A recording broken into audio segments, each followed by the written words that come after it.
ఒక ఆబ్జెక్ట్ లెస్ను చూపిస్తాడండి.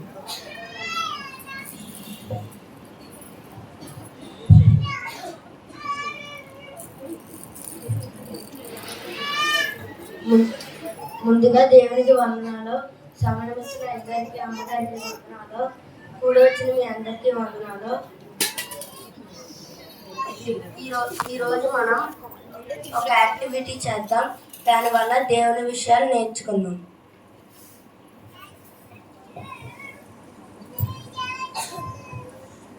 ఈ రెండు బుడతలో ఏసై నమ్ముకున్న మనుషులకి సాదృశ్యం.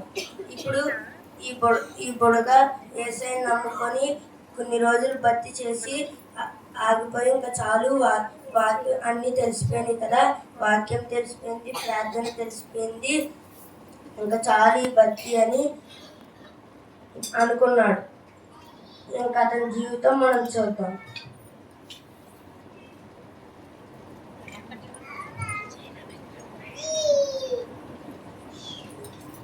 ఇతని జీవితం ఇలా ఉంది.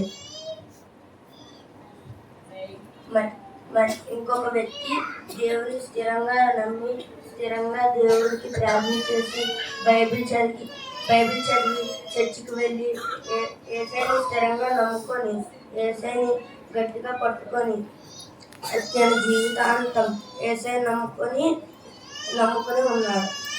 ఇప్పుడు ఈ ఇద్దరు మనుషులు ఇతని జీవితం ఎలా ఉందో చూద్దాం.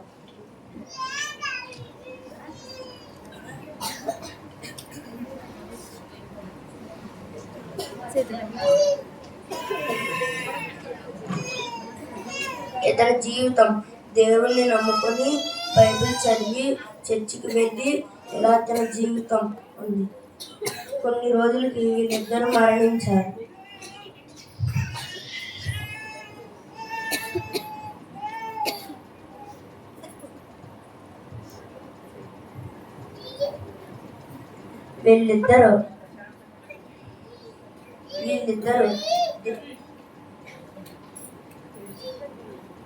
వీళ్ళిద్దరు దేవుని త్రాసులో ఉన్నారు.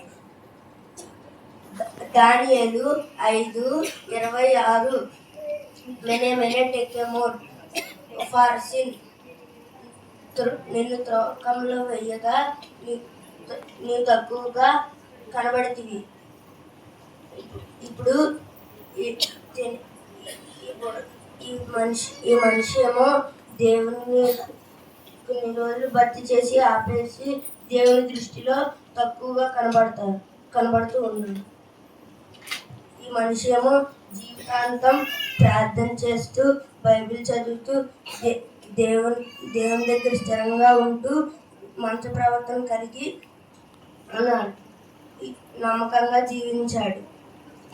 మధ్యవరకు దేవుడి దృష్టిలో ఈ వ్యక్తి ఘనంగా కనబడ్డాడు. ఈ వ్యక్తి ఏమో తక్కువగా కనబడ్డాడు. కాబట్టి జయించిన వారికి జీవ కిరీటం ఇవ్వబడును.